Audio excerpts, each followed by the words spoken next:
മാത്രം മതി തോന്നുന്നല്ലേ? പിള്ളേർക്ക് കൊടുക്കണം. ഇന്ന് ഞാൻ വാങ്ങിച്ച മീനാണിത്. കാരല് ഞാൻ തന്നെ വരഞ്ഞിട്ട്, പിന്നെ മത്തി കേട്ടോ, ചാള. പിന്നെ ഞാൻ സുൽത്താന് വേണ്ടിയിട്ട് നെത്തോലിയും വാങ്ങിച്ച്. പിന്നെ ഈ മീൻ ഇതിങ്ങനെ റെയറായിട്ട് കൊണ്ടുവരുന്ന മീനാണ് കേട്ടോ. അപ്പോൾ ഇതിപ്പോൾ ഞാൻ വിചാരിക്കണ ഈ മീൻ കണ്ടപ്പോൾ ഞാൻ വാങ്ങിക്കാമെന്ന് വിചാരിച്ച് ഗ്രില്ല് ചെയ്യാമെന്ന് വിചാരിക്കുന്നേ. ഈ മീൻ വെച്ചിട്ട് ഈ മീനിന് എന്ത് പേരാണ് നിങ്ങൾ പറയണത്? ചേമീൻ എന്നാണോ? ചേമീൻ എന്ന് പറയുന്നത്. എനിക്കിതിൻ്റെ പേരറിയത്തില്ല. ഞാൻ വിളമീനാണോ ഇതെന്ന് ചോദിച്ചപ്പോൾ അതല്ല എന്നാണ് പറഞ്ഞത്.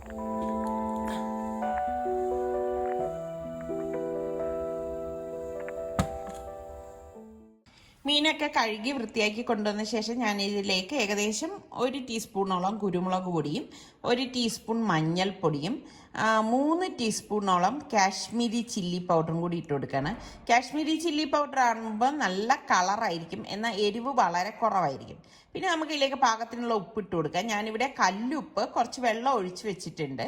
അപ്പോൾ ഇപ്പം ഞാൻ എല്ലാത്തിനും ഈ ഒരു രീതിയിലാണ് ഉപ്പ് ഒഴിച്ചു കൊടുക്കുന്നത് കേട്ടോ. എന്നിട്ട് അതിന് പാകത്തിനുള്ള ഉപ്പ് ഇട്ടിട്ട് എല്ലാം ചേർത്തിട്ട് നന്നായിട്ടൊന്ന് മിക്സ് ചെയ്ത് കൊടുക്കാം. അപ്പോൾ ഇതിപ്പോൾ കുറച്ച് മീനല്ലേ ഉള്ളൂ, അതുകൊണ്ട് ഇത് ഒരുമിച്ച് തന്നെ മിക്സ് ചെയ്തിട്ട് ഇതുപോലെ ടിഫിനിലാക്കിയിട്ട് ഞാൻ ഫ്രിഡ്ജിലേക്ക് വെക്കും കേട്ടോ. ഫ്രീസറിലല്ല, ഫ്രിഡ്ജിൽ. കാരണം ഉച്ചയ്ക്ക് ഊണിൻ്റെ സമയത്ത് നമുക്കിത് പൊരിച്ചെടുത്താൽ മതിയല്ലോ. അപ്പോൾ ടിഫിനിലാക്കി വെക്കുമ്പം ഇതുപോലെ 2 ടിഫിനിലേക്ക് മാറ്റും. നെത്തോലി ഞാൻ ഇതുപോലെ എടുത്ത് വെക്കും. എനിക്കാണെങ്കിൽ ഇതുപോലെ സ്റ്റീലിൻ്റെ ടിഫിൻ ബോക്സുകളാണ് ഇഷ്ടം കേട്ടോ, ഇതുപോലെയൊക്കെ വെക്കാനായിട്ട്. പിന്നെ എൻ്റെ കയ്യിൽ ടപ്പർ വെയറിൻ്റെ ഒക്കെ ഉണ്ട്. അത് ഞാൻ പണ്ട് വാങ്ങിയ പാത്രങ്ങളാണ് ഇപ്പോഴും എൻ്റെ കയ്യിലുള്ളത്. പുതുതായിട്ട് വാങ്ങിക്കണമെങ്കിൽ ഞാൻ സ്റ്റീലിൻ്റെത് തന്നെ ഇപ്പോൾ വാങ്ങിക്കാറുള്ളൂ കേട്ടോ. അപ്പോൾ ഇതുപോലെ ആക്കിയിട്ട് നമ്മൾ അടച്ച് ഫ്രിഡ്ജിലേക്ക് വെക്കും. ഇപ്പം രണ്ടും ഇവിടെ റെഡി ആയിട്ടുണ്ട്. പിന്നെ ഞാനിവിടെ നെല്ലിക്ക വലിപ്പത്തിൽ പുളി കുറച്ച് വെള്ളം ഒഴിച്ചിട്ട് 1/4 കപ്പ് വെള്ളം കേട്ടോ, ഇതുപോലെ ഒന്ന് പിഴിഞ്ഞെടുക്കും. അപ്പം നമുക്ക് മീൻചട്ടി അടുപ്പത്തേക്ക് വെച്ചിട്ട് 3 ടേബിൾ സ്പൂണോളം ഓയിൽ ഒഴിച്ച് ചുറ്റിച്ചു കൊടുക്കാം. ഇത് ഞാൻ ഇതിന് മുൻപ് ഓൺലൈനിൽ വാങ്ങിയ മീൻചട്ടിയാണ് കേട്ടോ. അപ്പോൾ ഇതവിടെ ചൂടായി വരുമ്പോഴേക്കും നമുക്ക് ഇതിലേക്ക് 1/2 ടീസ്പൂൺ കടുകിട്ട് പൊട്ടിച്ചിട്ട് ഞാൻ ഇതിലേക്ക് 1 ടീസ്പൂണോളം ഉലുവയിട്ട് പൊട്ടിക്കുന്നുണ്ട്.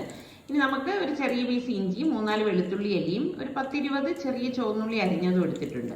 അപ്പോൾ ഇഞ്ചിയും വെളുത്തുള്ളി അല്ലിയും ആദ്യം തന്നെ നമുക്ക് ഇതിലേക്ക് ഇട്ടിട്ട് ഒന്ന് വഴറ്റി കൊടുക്കണം.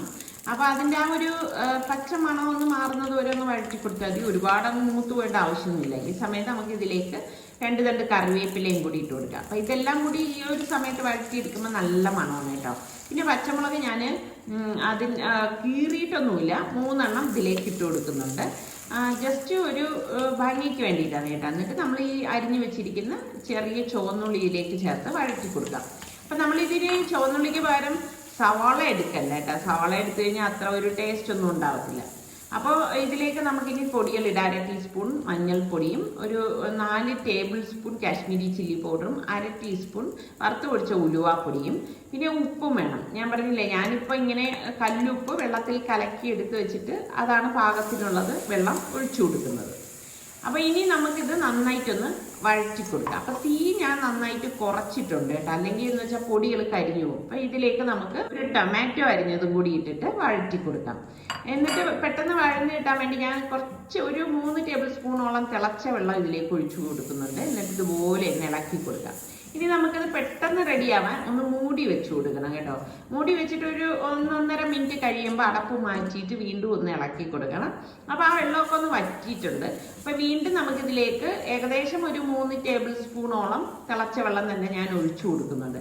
എന്നിട്ട് മിക്സ് ചെയ്തിട്ട് വീണ്ടും നമുക്കിതൊന്ന് അടച്ചു വെച്ചിട്ട് വേവിച്ചെടുക്കണം. 2-3 മിനിറ്റ് കഴിയുമ്പോഴേക്ക് വീണ്ടും നമുക്ക് അടപ്പൊന്ന് മാറ്റി ഇതൊന്ന് ഇളക്കി കൊടുക്കാം. ഇപ്പം കണ്ട പരുവത്തിന് ഇത് റെഡി ആയിട്ടുണ്ട്. തക്കാളിയൊക്കെ നല്ല വെന്തുടഞ്ഞിട്ടുണ്ട്. പൊതുവേ ഞാൻ ഇങ്ങനെ മീൻകറി ഉണ്ടാക്കുമ്പോൾ തക്കാളി ചേർക്കാറില്ല കേട്ടോ. അപ്പം ഇതിലേക്ക് നമുക്ക് പുളിവെള്ളം പിഴിഞ്ഞതും കൂടി ഒഴിച്ചു കൊടുക്കാം. ഒഴിച്ചു കൊടുത്തിട്ട് നന്നായിട്ടൊന്ന് മിക്സ് ചെയ്ത് കൊടുക്കാം. അപ്പോൾ പുളിയുടെ അളവും ഓവറാവരുത് കേട്ടോ. ഓവറായി കഴിഞ്ഞാൽ മീൻകറി അത്ര നന്നാവത്തില്ല. അപ്പോൾ എനിക്ക് ഉപ്പ് കുറച്ച് കുറവ് പോലെ തോന്നി, ഞാൻ കുറച്ചുകൂടി ഉപ്പ് ഇതിലേക്ക് ഒഴിച്ചു കൊടുക്കാണ്. അപ്പോൾ ഇതെല്ലാം കൂടി ചേർത്ത് നല്ലതുപോലെ മിക്സ് ചെയ്ത ശേഷം ഇനി നമുക്ക് പാകത്തിനുള്ള തിളച്ച വെള്ളം വേണം ഒഴിച്ചു കൊടുക്കാൻ.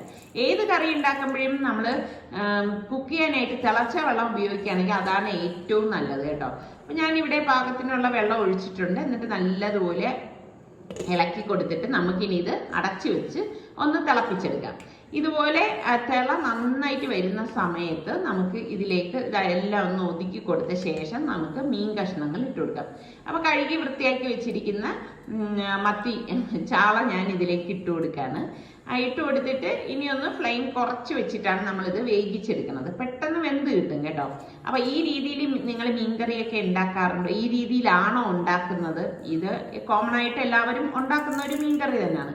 എന്നിട്ട് ഇതാ കുറച്ച് കറിവേപ്പിലയും കൂടി ഞാൻ ഇതുപോലെ ഇട്ട് കൊടുക്കുകയാണ് കേട്ടോ. എന്നിട്ട് അടച്ചു വെച്ചിട്ട് വേവിച്ചെടുക്കുകയാണ്.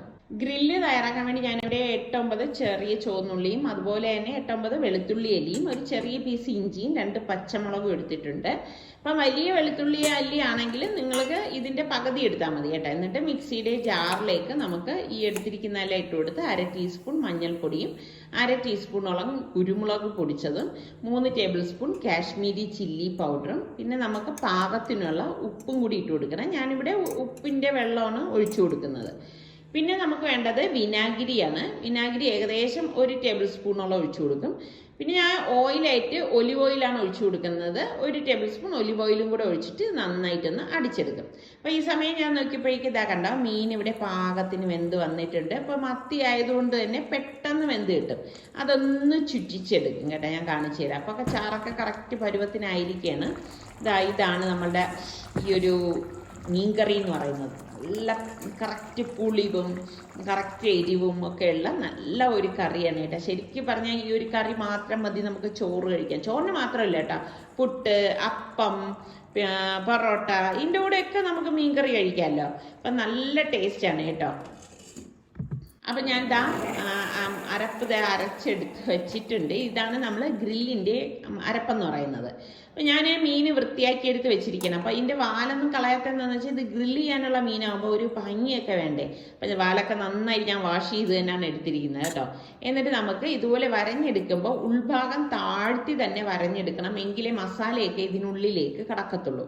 അപ്പോൾ അങ്ങനെയുള്ള കാര്യങ്ങളൊക്കെ ഒന്ന് ശ്രദ്ധിച്ചാൽ മതി കേട്ടോ.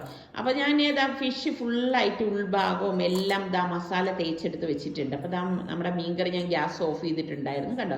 ഇപ്പോൾ കറക്റ്റ് ഒരു പരുവത്തിനായിട്ടുണ്ട്. ശരിക്കും പറഞ്ഞാൽ ഇങ്ങനെ നമുക്കിങ്ങനെ എന്താ പറയുക, ഈ ചൂടോടുകൂടി ചോറ് വെച്ചിട്ട് കഴിക്കുമ്പോൾ നല്ല ടേസ്റ്റാണ് കേട്ടോ. നല്ല കുറുകിയിരിക്കുന്ന ചാറാണ്. കണ്ടാൽ ഇങ്ങനെ കൊതിയൂറാത്ത, പ്രത്യേകിച്ച് നമ്മൾ മലയാളികൾ ഉണ്ടാവില്ല കേട്ടോ. ആഹാരപ്രിയരാണെങ്കിൽ ഇത് കണ്ടാൽ എന്തായാലും കൊതി വരും. അപ്പോൾ ഇത് ഗ്രില്ല് ചെയ്യാൻ വേണ്ടി ഞാൻ ട്രേയിൽ ഇതുപോലെ ഫോയിൽ പേപ്പർ വയ്ക്കും കേട്ടോ. കാരണം ഇത് ഓവൻ്റെ ട്രേ ആണ്, അത് ചീത്താകാതിരിക്കാനാണ്. എന്നിട്ട് കുറച്ച് ഓയിൽ ഇതുപോലെ ഒന്ന് ബ്രഷ് ചെയ്ത് കൊടുക്കും.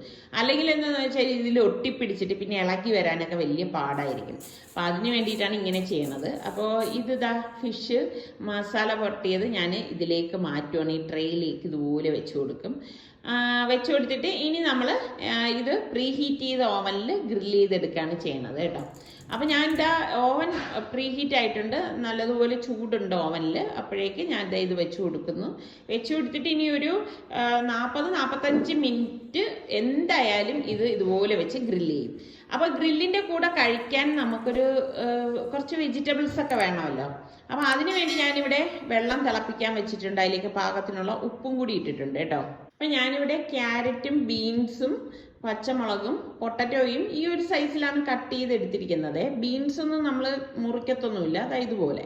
എന്നിട്ട് നമുക്ക് ഈ ഉപ്പിട്ട് തിളച്ച വെള്ളത്തിലേക്ക് ഇട്ടിട്ട് നമുക്ക് ഇതൊന്ന് വേവിച്ചെടുക്കണം. ഓവറായിട്ട് വേകരുത്, ആ വെജിറ്റബിൾസിൻ്റെ കളറൊന്നും നഷ്ടപ്പെടാൻ പാടില്ല കേട്ടോ.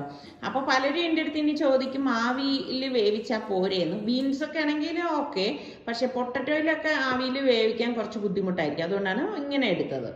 ഇതിൻ്റെ ഒരു സോസിന് വേണ്ടിയിട്ട് ഒരു 6 അല്ലി വെളുത്തുള്ളി അല്ലിയും ഏകദേശം ഒരു 10-12 കാഷ്നട്ട് സ്പ്ലിറ്റ് ചെയ്തതും 1/2 ടീസ്പൂൺ കുരുമുളക് പൊടിയും പിന്നെ നമുക്ക് വേണ്ടത് വിനാഗിരിയാണ് കേട്ടോ. ഞാനിവിടെ 2 ടീസ്പൂണോളം വിനാഗിരി ഇതിലേക്ക് ഒഴിച്ചു കൊടുക്കുന്നുണ്ട്. പിന്നെ നമുക്ക് ഒലിവ് ഓയിൽ വേണം. ഒലിവ് ഓയിലും ഞാൻ ഇതുപോലെ തന്നെ ഒരു 3 ടീസ്പൂൺ ഒഴിച്ചു കൊടുക്കുകയാണ്. പിന്നെ നമുക്ക് പാകത്തിനുള്ള ഉപ്പ് ഇട്ട് കൊടുക്കാം. ഞാൻ പറഞ്ഞല്ലോ ഞാൻ ഉപ്പ് വെള്ളമാണ് ഉപയോഗിക്കണമെന്ന്. അപ്പോൾ അത് കറക്റ്റിനുള്ള ഉപ്പിട്ട വെള്ളമാണ് ഞാൻ ഈ ഒഴിച്ചു കൊടുത്തിരിക്കുന്നത്. പിന്നെ ഏകദേശം ഒരു 1/4 കപ്പ് പച്ചവെള്ളം ഒഴിച്ചിട്ട് നമുക്കിതൊന്ന് അടിച്ചെടുക്കണം. അപ്പോൾ ഇത് നന്നായിട്ടൊന്ന് അടിച്ചെടുക്കണം. അപ്പോൾ നല്ല ഒരു ക്രീമി ടെക്സ്ചറിലുള്ള ഒരു സോസ് റെഡിയാവും. കണ്ടോ, നമ്മളുടെ ഈ ഡിപ്പ് ചെയ്യാനുള്ള സോസ് ഇവിടെ റെഡി ആയിട്ടുണ്ട്. നല്ല ടേസ്റ്റാണ് കേട്ടോ ഈ ഒരു സോസ്. അതാ നമ്മളുടെ വെജിറ്റബിൾസ് ഒക്കെ പാകത്തിന് വെന്ത് വന്നിട്ടുണ്ട്. ഇത്രേ ആവാവൂ, ഓവറായിട്ട് കുക്കാവാൻ പാടില്ല. ആ സമയം തന്നെ നമ്മളുടെ ഗ്രില്ലും റെഡി ആയിട്ടുണ്ട്. അപ്പോൾ ഗ്രില്ല് റെഡിയാവുന്ന അനുസരിച്ച് ഞാൻ വെജിറ്റബിൾസും വേവിക്കാറുള്ളൂ കേട്ടോ. അപ്പോൾ ദാ നമ്മൾ ഒരു പ്ലേറ്റിലേക്ക് അത് വെച്ചിട്ട് ഈ ബോയിൽ ചെയ്ത വെജിറ്റബിൾസ് ചുറ്റും വെച്ചിട്ട് ഞാനൊന്ന് അലങ്കരിച്ചെടുക്കുകയാണ്. നല്ല ടേസ്റ്റിയാണ് കേട്ടോ ഇങ്ങനെ നമ്മൾ കഴിക്കാനൊക്കെ. ശരിക്കും ഇത് മാത്രം മതിയെന്ന് തോന്നുന്നല്ലേ? പിള്ളേർക്ക് കൊടുക്കണം.